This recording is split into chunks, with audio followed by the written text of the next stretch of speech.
السلام علیکم ورحمۃ اللہ وبرکاتہ۔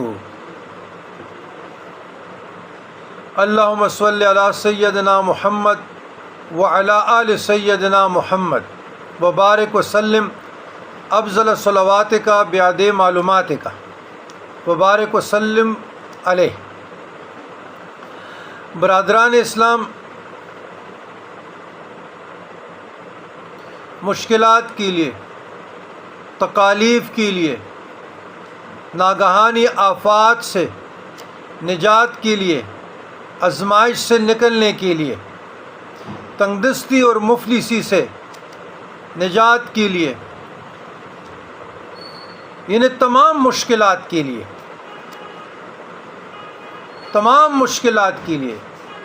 چاہے نظر بد کے ہیں، چاہے جنات کے، چاہے لا علاج امراض کے ہیں، چاہے ویزا کے ہیں، چاہے بار کنٹریز کے ہیں، چاہے کفیل کے ہیں،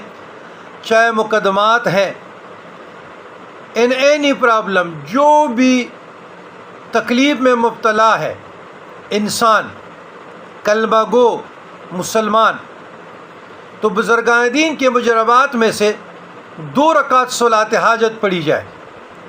اس کے بعد 1 مرتبہ سورۃ فاتحہ، پھر اس کے بعد درود ابراہیم 1 یا 3 مرتبہ، اس کے بعد سورہ دخان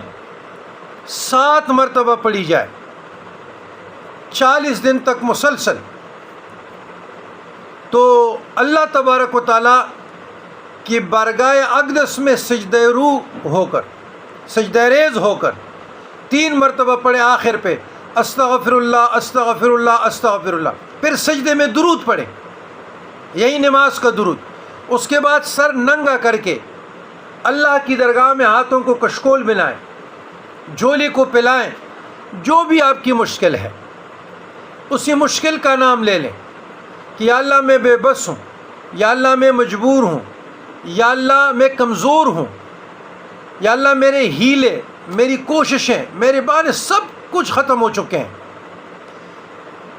اپنے قدرت سے قرآن مجید فرقان حمید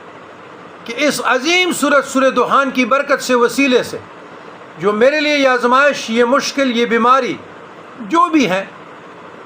ایک پہاڑ بنی ہوئی ہے، یا اللہ ان کو ریزہ ریزہ کر دے، یا اللہ آپ کن فیکون کے مالک ہیں، میری توبہ کو قبول فرمائے، میرے گناہوں کو معاف فرما دے، مجھے نیکی کرنے کی توفیق عطا فرمائے۔ اسی طریقے سے اپنے رب کے ساتھ ہم کلام ہو، تو وہ دن دور نہیں، وہ لمحہ دور